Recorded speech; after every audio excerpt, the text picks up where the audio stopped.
जय हिंद बच्चों, उम्मीद है आप लोग बहुत ही बढ़िया होंगे।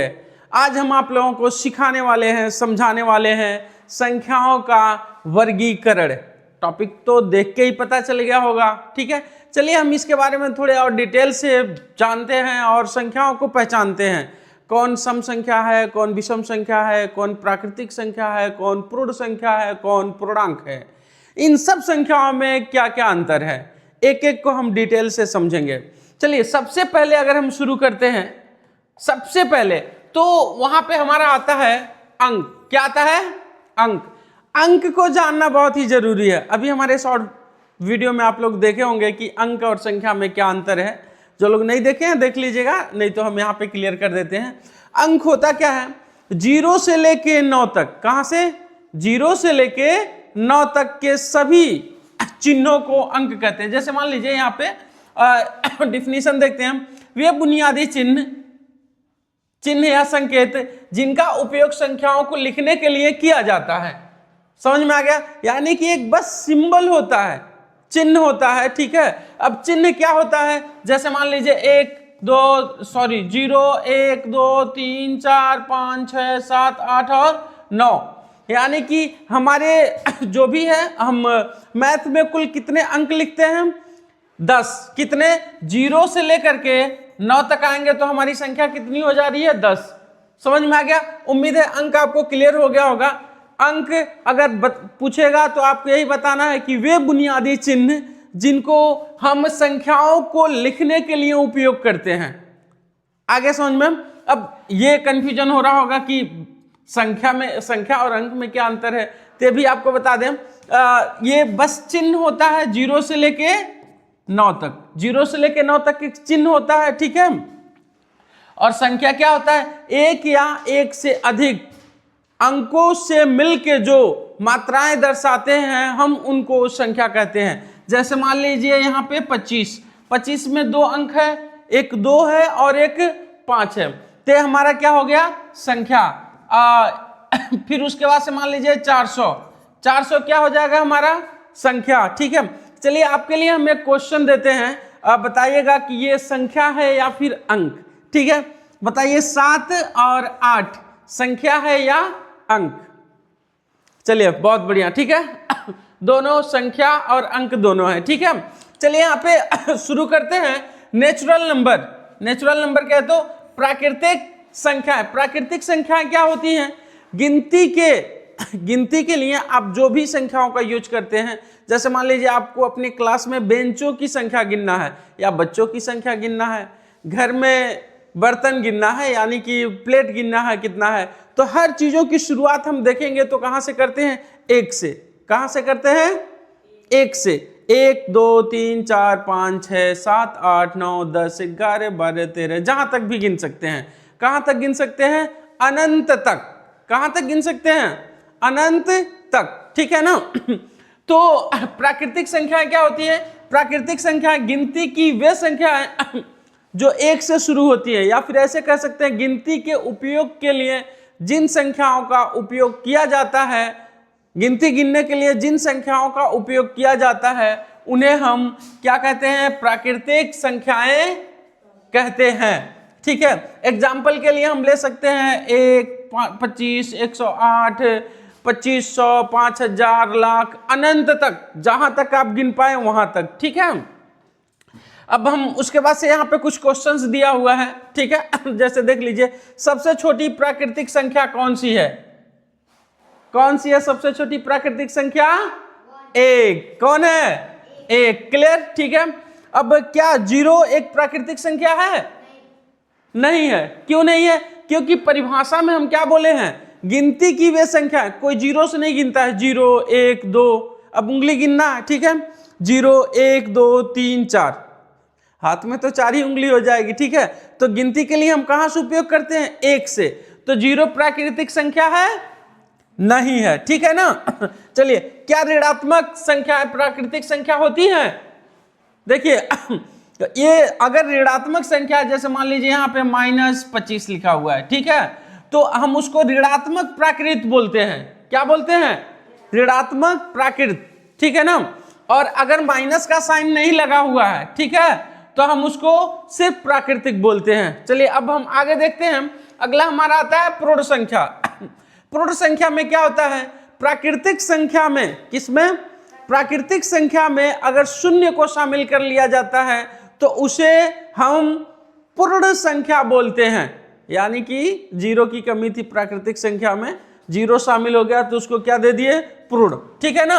क्या किस नाम से बोलते हैं, पूर्ण संख्या बोलते हैं उसे, बस जीरो को इंक्लूड कर लेने से। एग्जाम्पल के तौर पे जैसे 0 1 2 3 4 5 अनंत तक। देखिए पूर्ण संख्या भी अनंत तक जाती है और प्राकृतिक संख्या भी अनंत तक, ठीक है। प्राकृतिक संख्या का शुरुआत कहां से होता है, 1 से, और पूर्ण संख्या की शुरुआत कहां से होती है, कहां से होती है, शून्य से, ठीक है। अब हम आगे देखते हैं पूर्णांक। ये बहुत ही इंपॉर्टेंट है, कई बार बच्चे मैक्सिमम क्या होता है कि कंफ्यूज हो जाते हैं लोग पूर्ण संख्या और पूर्णांक में। तो पूर्ण संख्या क्या होता है, जैसे पूर्ण संख्या आप लोगों को मालूम ही होगा, 0 1 2 3 4 5 जहां तक अनंत तक आप काउंटिंग कर सकते हैं, ठीक है। अब हम यहाँ पे देखते हैं, अभी कुछ समय पहले हम आपको बताए हैं कि ऋणात्मक प्राकृत,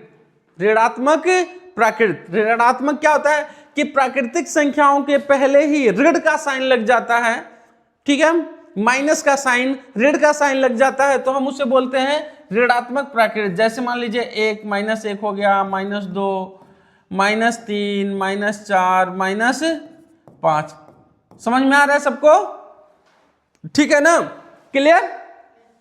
तो अब क्या बोलेंगे, पूर्ण संख्या में यदि ऋणात्मक प्राकृत संख्याओं को शामिल कर लिया जाता है तो हमारा क्या हो जाता है, पूर्णांक संख्या हो जाती है। क्या हो जाती है, पूर्णांक संख्या। कंफ्यूजन, ठीक है। अब यहां पे देखते हैं -5 और -2 में से कौन सबसे बड़ा है, दोनों में से कौन सबसे बड़ा है, कमेंट बॉक्स में आप लोग लिख करके जरूर बताइएगा, ठीक है। अब यहां देखिए, क्या 0 एक धनात्मक पूर्णांक है, सबसे बड़ा ऋणात्मक पूर्णांक कौन सा है, ठीक है, कमेंट बॉक्स में आप लोग लिख के जरूर बताइएगा, ठीक। हम अगला कॉन्सेप्ट देखते हैं, अगला हम देखते हैं कौन सा है, इवन और ऑड नंबर, ठीक, सम संख्याएं और विषम संख्या। ये अक्सर क्लास सेकंड से ही बच्चों को सिखाया जाता है, सम संख्या और विषम संख्या। हम लोग तो गेम भी खेलते हैं इवन वाला, ठीक है ना, और जैसे 2 4 6 8 10 12, ठीक है। चलिए, तो सम संख्या क्या होता है, सम संख्या का बहुत ही आसान परिभाषा है, जो संख्याएं 2 से पूरी तरह विभाजित हो जाएं वो सम संख्याएं होती हैं। समझ में आ रहा है। और विषम संख्या क्या होती है कि जो संख्याएं 2 से पूरी तरह विभाजित नहीं होती हैं वे विषम संख्याएं होती हैं। सम संख्या का यहाँ पे वे संख्याएं जो 2 से पूरी तरह विभाजित हो वे सम संख्याएं होती हैं। जैसे मान लीजिए 2 4 6 8 10 12, ठीक है। एक चीज ध्यान देने योग्य बातें हैं, ठीक है, कि सम संख्या के इकाई के स्थान पर, कहां पर, इकाई के स्थान पर हमेशा क्या होता है, 0 2 4 6 और 8, हमेशा इकाई के स्थान पे यही अंक मिलते हैं आपको, 0 2 4 6 और 8, इनके अलावा कोई भी नहीं मिलेगा, ठीक है। और विषम संख्या वे संख्याएं जो 2 से पूरी तरह विभाजित नहीं होती हैं। जैसे उदाहरण के लिए हम ले लेंगे 1 3 5 7 9 11 13 15, ठीक है ना। देखिए इसके लिए भी क्या होता है कि इकाई के स्थान पर, कहां पे, इकाई के स्थान पर कौन सी संख्याएं होती हैं, कौन से अंक होते हैं, कौन से, 1 3 5 7 और 9, क्लियर, ठीक है। इकाई के स्थान पे, सम संख्या में इकाई के स्थान पे 0 2 4 6 और 8 मिलती हैं। और विषम संख्या में क्या होता है कि इकाई के स्थान पे 1 3 5 7 और 9, ठीक है। अब हम आगे देखते हैं प्राइम और कंपोजिट नंबर, ठीक है। यहाँ पे जो भाज्य संख्या है कहे तो जो कंपोजिट नंबर है उसको थोड़े ध्यान से आप लोग देख लीजिएगा, क्योंकि आगे जब एक और संख्या मिलेगा उसमें आप लोग थोड़े कंफ्यूज हो जाएंगे, ठीक है। तो यहाँ थोड़े ध्यान से देखिएगा। सबसे पहले हम देखते हैं यहाँ अभाज्य संख्याएं क्या होती है। अभाज्य संख्या जिसके केवल 2 गुणनखंड हो, क्या, जिसके केवल 2 गुणनखंड हो, कौन कौन से, एक पहला एक और दूसरा वो खुद। जैसे मान लीजिए 17, क्या 17 है, 17 बस क्या होता है, 17 के बस एक ही दो ही गुणनखंड है, 1 गुणे 17, इसके अलावा कोई नहीं है इसका। समझ में आ रहा है, 1 और 17 है और कोई नहीं है, समझ में आ रहा है ना, ठीक है।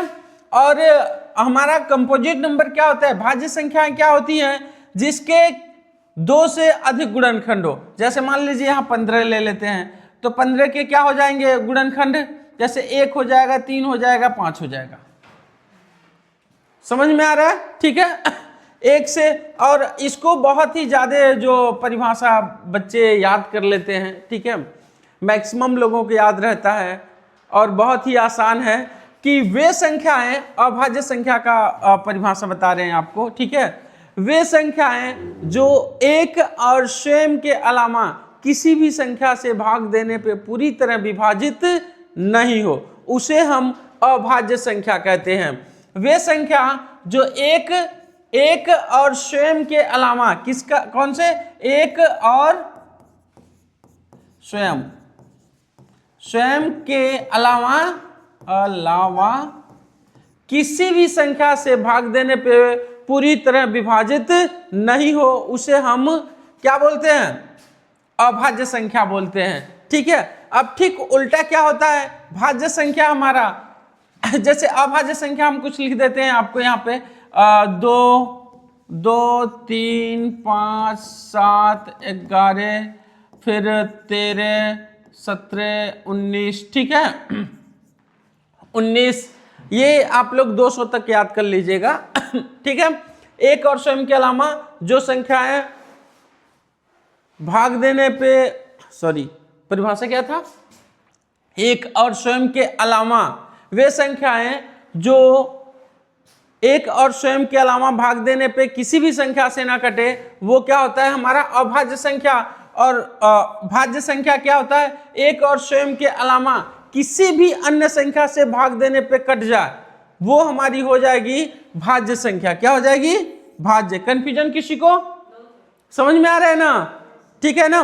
कहते जैसे हम यहाँ पे मान लो 18 ले लिए, किसको, 18। अब 18 किस किस संख्या से कट सकता है, 1, 2, 3, 6, 9 और 18, तो कुल 6-7 संख्याओं से ये विभाजित हो सकता है 18। तो 18 अभाज्य होगा या भाज्य होगा, क्या होगा, भाज्य होगा ना जी, ठीक है। अब देखो यहाँ पे क्या होता है, सबसे छोटी भाज्य संख्या क्या, अभाज्य संख्या क्या होगी, क्या होगी। लेकिन अब यहाँ पे एक ध्यान देने योग्य बात है, ठीक है, कि सबसे छोटी अभाज्य संख्या क्या होती है, 2, ठीक है, लेकिन सम संख्या भी सबसे छोटी होती है, ठीक है ना, सॉरी शून्य भी सम संख्या में आ जाता है, तो सबसे छोटी संख्या नहीं, ठीक है। 2 एक ऐसी संख्या है जो सम भी है और विषम कैसे होगा, ठीक है। 2 एक ऐसी संख्या है जो सम भी है और अभाज्य भी है, ठीक है ना। और यहाँ पे देखो भाज्य संख्या सबसे छोटी भाज्य संख्या क्या होती है, ठीक है, सबसे छोटी, सॉरी भाज्य संख्याओं का कुछ उदाहरण हम लिखते हैं यहाँ पे, जैसे 4 हो गया, ठीक है, 4, 6, फिर 8, 9, 10, 12, 15, 14, 18, ठीक है ना, ऐसे अनंत तक लिख सकते हैं। समझ में आ रहा है, वे संख्याएं जो एक और स्वयं के अलावा किसी से भी कट जाए, वे संख्या क्या हो जाएंगी, भाज्य। नहीं तो उस तरह ऐसे बोल सकते हो कि जो अभाज्य संख्या नहीं है वो भाज्य है। समझ में आ गया, ये थोड़े उल्टा पुल्टा जवाब हो जाएगा, लेकिन सबसे सटीक यही रहेगा, ठीक है ना, जो बताए हैं। या तो ये बोल दो जिनके केवल 2 गुणनखंड हो, एक और स्वयं, ठीक है, अभाज्य के लिए। और भाज्य के लिए क्या बोल दो, जिसके 2 से अधिक गुणनखंड हो, ठीक है, आगे समझ में। चलो अब हम आगे देखते हैं, ठीक है। यहाँ पे है रेशनल नंबर, कहे तो परिमेय संख्याएं। कौन से संख्या? परिमेय संख्याएं। परिमेय संख्याएं क्या होती हैं? वे संख्या जिसे p बाई क्यू के रूप में लिखा जा सके। किसमें? p by Q. समझ में आ रहा है ना? ठीक है, p बाई क्यू के रूप में लिखा जा सके और p क्यू जो ये है, ठीक है, p क्यू हमारा क्या हो? पूर्णांक संख्या हो। क्या हो? पूर्णांक। जैसे मान लो p क्यू और q is equal to not zero, ये याद रहे, ठीक है ना, ये चीजें याद रहे बस। समझ में आ गया? p बाई क्यू के रूप में लिखा जा सके या निर्देशित किया जा सके, ठीक है, और पी क्यू एक पूर्णांक हो और q is equal to not zero. जैसे अब एग्जांपल के लिए जैसे मान लो 3/5 लिख दिए, तो यहां p कौन है? p कौन है? p कौन है? 3 है, ठीक है, और q कौन है? 5। समझ में आ गया ना? ये हमारा p हो गया और ये हमारा q हो गया। समझ में आया? अब देखो यहाँ क्या बोल रहा है? q is equal to not zero, zero नहीं होना चाहिए। तो ये बताओ ये जीरो है? नहीं है, जीरो नहीं है, तो ये हमारा कौन सी संख्या हो जाएगी?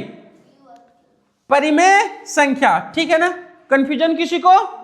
ठीक है, परिमेय संख्या क्लियर। अब एक आधा और एग्जांपल्स लेते हैं। जैसे हम यहाँ लिखते हैं 3/0, ये परिमेय संख्या है या नहीं है? नहीं है। क्यों नहीं है? क्यों? क्योंकि जो परिमेय संख्या का परिभाषा है, क्या परिमेय संख्या का जो परिभाषा है वहां साफ साफ बोलता है कि q is equal to not zero, zero नहीं होना चाहिए, लेकिन यहाँ पे क्या है? q is equal to zero है। समझ में आ गया? ठीक है, अब यहाँ पे चलो एक और लेते हैं -1/7। अब ये बताओ परिमेय संख्या है या नहीं है? परिमेय संख्या है या नहीं है? है। कैसे? ये तो माइनस यहाँ लगा हुआ है, माइनस लगा हुआ है ना, ठीक है। क्यों है? क्योंकि ये बोल रहा है पूर्णांक हो, तो -1 तो पूर्णांक ही है ना जी। समझ रहे हो ना? -1 सॉरी कहाँ गया? हाँ, -1 हमारा क्या है? पूर्णांक ही है, तो फिर ये क्या हो गया? हमारा परिमेय संख्या है। आगे समझ में ना? चलिए अब हम आगे देखते हैं, अपरिमेय संख्या की तरफ बढ़ते हैं, ठीक है। अपरिमेय संख्या क्या होता है? सेम वही डिफिनीशन है, वही परिभाषा है, बहुत ज्यादा चेंजेस नहीं हुए हैं, ठीक है ना। जैसे सम और विषम एक जैसा ही लगभग था, थोड़े से अंतर हो गया है, ठीक है। वैसे परिमेय अपरिमेय में भी ऐसे थोड़े से अंतर है, ठीक है ना। भाज्य और अभाज्य संख्या में भी बस थोड़े से अंतर है। आ रहा है समझ में? ठीक है। अब यहाँ इरेशनल नंबर कहे तो अपरिमेय संख्या देखते हैं। वे संख्या हैं जिन्हें p बाई क्यू के रूप में नहीं लिखा जा सके, इनका दशमलव मान कभी खत्म नहीं होता और न ही दोहराया जाता है। जैसे एग्जांपल के लिए हम ले सकते हैं यहाँ पे करड़ी में 3, करड़ी में 5, करड़ी में 2, ठीक है, या फिर 0.101, 0.001, ठीक है। तो इस प्रकार की जो संख्याएं होती हैं उनको क्या बोलते हैं? अपरिमेय संख्या बोलते हैं, ठीक है। अब हम आगे की ओर देखते हैं, बहुत ही इंपॉर्टेंट है, और इसमें सह अभाज्य संख्या, इसमें ज्यादातर बच्चे कंफ्यूज हो जाते हैं, ठीक है। तो कंफ्यूजन की कोई बात नहीं है, बस सिंपल सा है, ट्रिक यहाँ पे याद किए रहिएगा परिभाषा में, ठीक है। ऐसी दो संख्याएं जिनका महत्तम समापवर्तक कहे तो HCF, कहे तो मस क्या हो? केवल एक हो। और देखिए जब भी को प्राइम नंबर पूछेगा, कहे तो सह अभाज्य संख्या पूछेगा, तो हमेशा 2 जोड़े में देगा, ठीक है ना, 2 नंबर देगा, ठीक है। एग्जाम्पल के लिए यहाँ 2 और 3 का अगर मौसा निकालेंगे तो 1 आएगा, यहाँ पे 4, 9 का निकालेंगे तो 1 आएगा, ठीक है। यानी कोई भी नंबर हो, अगर कोई भी 2 संख्याएं जिनका मौसा 1 आ रहा है तो समझिए वो संख्याएं क्या है? सह अभाज्य संख्याएं हैं।